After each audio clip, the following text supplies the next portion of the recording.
Hello student, कैसे हैं आप सब। उम्मीद करता हूं आप सब अच्छे होंगे, मस्त होंगे, बेहतर होंगे बच्चों। और 2 मार्च को एमपी बोर्ड में हिंदी का पेपर है। कब है बच्चों? 2 मार्च। ठीक है। और इस 2 मार्च में जो छंद है वो कौन कौन से छंद आपको पढ़ने हैं? 4 छंद है मात्र। ठीक है। जैसा कि आप लोग देख रहे होंगे, एक तो सोरठा हो गया बच्चों, सोरठा। दूसरा आपका कवित्व हो गया। ठीक है। फिर आपका रुबैया हो गया, जो कि आपके चैप्टर में भी रुबैया कविता है, उसी का उदाहरण हमने लिया है।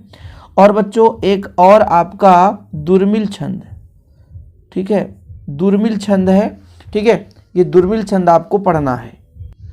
साथ में बच्चों ये जो दुर्मिल छंद की बात करें तो ये सवैया है।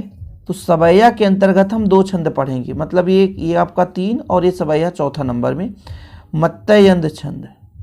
ठीक है, ये हम कुल मिलाकर के 4 छंद पढ़ेंगे, सोरठा, कवित्व, रुबैया, सवैया।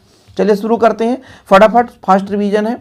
यह मात्रिक अर्धसम छंद है। यह दोहे का उल्टा होता है। इसके विषम चरणों में, विषम मतलब पहले और तीसरे में 11 मात्रा, ठीक है, और सम चरणों में 13 मात्रा, मतलब दूसरे और चौथे में।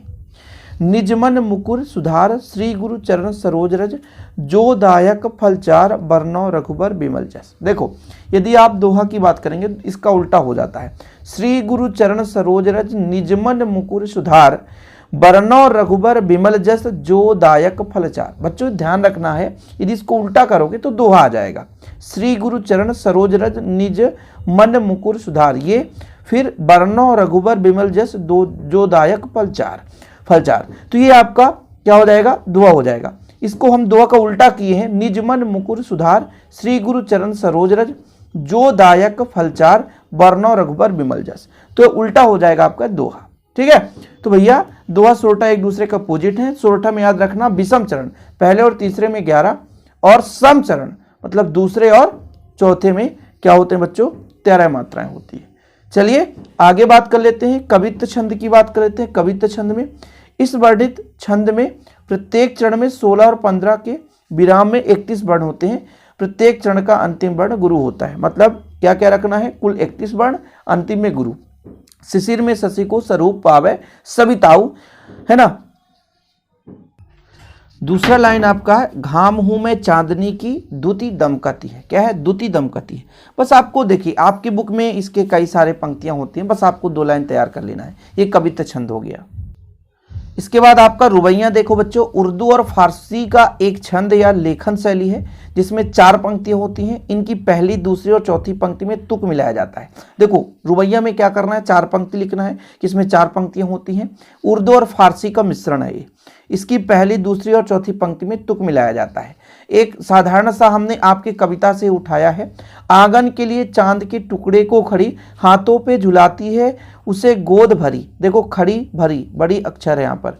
ठीक, लास्ट में भी वही होगा। रह रह के हवा में जो लोका देता है, गूंज उठती है खिलखिलाते बच्चे की हंसी। देखो बड़ा अक्षर यहाँ पर मतलब दीर्घ शब्द है, ये लास्ट में दीर्घ शब्द, इसलिए तो बोलते हैं तुक मिलाया जाता है। तो रुबैया में 4 पंक्तियां होती हैं मुख्य रूप से। उर्दू फारसी का एक मिश्रण होता है और चौथे पंक्ति में तुक मिलाया जाता है। तो ये रुबैया हो गया। अभी हम इसको ज़्यादा लंबा चौड़ा समझाने नहीं आए बच्चों, केवल और केवल बोर्ड एग्जाम को टारगेट में रखते हुए बोर्ड एग्जाम के लिए हम आपको कम समय में ये आपको प्रोवाइड कर रहे हैं जिससे आपको पढ़ना है। अब देखिए सवैया छंद की बात करें तो 22 वर्ण से लेकर 26 वर्ण तक होते हैं। जैसे मत्स्यंद, प्रत्येक चरण में 23 वर्ण होते हैं, है ना, और 7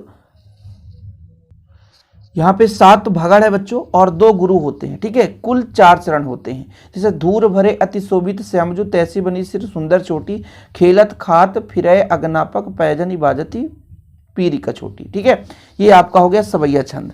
बिल्कुल आपको तैयार कर लेना है। मत्स्यंद छंद भी सवैया छंद है। मत्स्यंद, धूर भरे अति शोभित श्यामजू, तैसी बनी सिर सुंदर चोटी, खेलत खात फिरे अंगना, पग पैजनी बाजती पीरी कछोटी। तो ये मत्स्यंद है। इसके बाद दुर्मिल छंद भी आपको तैयार करना है बच्चों, कि दुर्मिल छंद का इसके प्रत्येक चरण में 8 सगड़ होते हैं।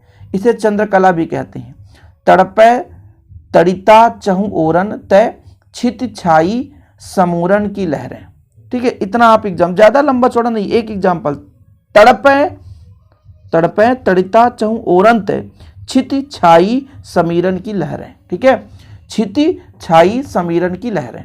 तो ये आपका पूरा हो गया दुर्मिल, मत्स्यंद, है ना, और बच्चों जैसे सोरठा भी है आपके सिलेबस में। हाँ, आपके जो सिलेबस में है वही चीज़ पढ़ो, एक्स्ट्रा आपको पढ़ने की ज़रूरत नहीं है। आज के लिए इतना ही छोटा सा वीडियो है, लेकिन आप लोगों के लिए निरंतर मेहनत किया जा रहा है, आप लोगों के लिए पूरा नोट्स तैयार किया जाता है, तब आपको ये शेयर किया जाता है। हाँ, टेलीग्राम सी कोचिंग क्लासेस के नाम से टेलीग्राम ज्वाइन कर लेना, वहाँ पे ये मैं शेयर कर दूंगा। जय हिंद, वंदे मातरम।